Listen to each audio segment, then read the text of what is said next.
ఆధ్వర్యంలో సంక్రాంతి సంబరాలు నిర్వహించారు. డిఎస్సి స్టేడియంలో ప్రభుత్వ అధికారులు భోగి పండుగను ఘనంగా నిర్వహించారు. ఈ వేడుకల్లో జిల్లా collector Shivakumar, joint collector Shyamprasad, training collector Kalpashree పాల్గొని నియోజకవర్గ ప్రజలందరికీ కలెక్టర్ శివశంకర్ సంక్రాంతి శుభాకాంక్షలు తెలిపారు. భోగి సంబరాల్లో కుటుంబ సభ్యులతో కలిసి డాన్స్ స్టెప్పులు వేశారు. చిన్నారులకు భోగి పళ్ళు పోసి సంక్రాంతి సాంప్రదాయాన్ని చిన్నారులకు వివరించారు. ఈ రోజు నుండి 3 రోజుల పాటు స్టేడియంలో జరగనున్న సంక్రాంతి సంబరాల్లో ప్రజలందరూ పాల్గొని పిలుపునిచ్చారు.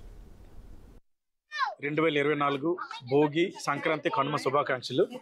పల్నాడు జిల్లా ఏర్పడ్డాక, కొత్త జిల్లా ఏర్పడ్డాక ఇది వరుసగా 2వ ఏడాది చక్కగా సంక్రాంతి సంబరాలు అన్నీ కూడా స్థానిక ప్రజాప్రతినిధులు, ప్రజలు, అలాగే ప్రజా సంఘాలు వీళ్ళందరి సమక్షంలో కూడా సంక్రాంతి సంబరాలు ఈరోజు స్పోర్ట్స్ అథారిటీ స్టేడియంలో చాలా ఘనంగా ప్రారంభమయ్యాయి.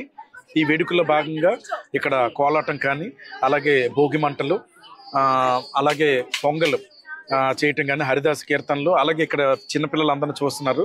వీళ్ళకి భోగి పళ్ళతో ఆశీర్వదించడం కానీ, అలాగే బొమ్మల కొలువు, అలాగే వ్యవసాయ సంబంధించిన, ఎందుకంటే మనకి ఇది వ్యవసాయం పంట చేతికి వచ్చిన తర్వాత ఆ ఆనందాన్ని సెలబ్రేట్ చేసుకోవడం కూడా ఈ వేడుకలో భాగం కాబట్టి దానికి సంబంధించింది కూడా అన్ని ఏర్పాటు చేసి ఇక్కడ, అలాగే రంగవల్లులు, ముగ్గులు ఇవన్నీ కూడా ఏర్పాటు చేసి ఈ సంక్రాంతి సంబరాలు అన్నది చాలా ఘనంగా ప్రారంభించుకోవడం జరిగింది.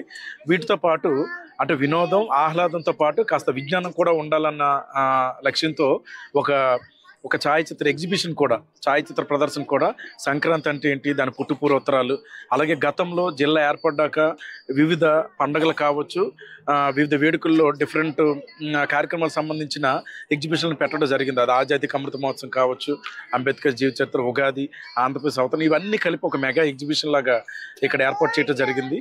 ప్రజలందరికీ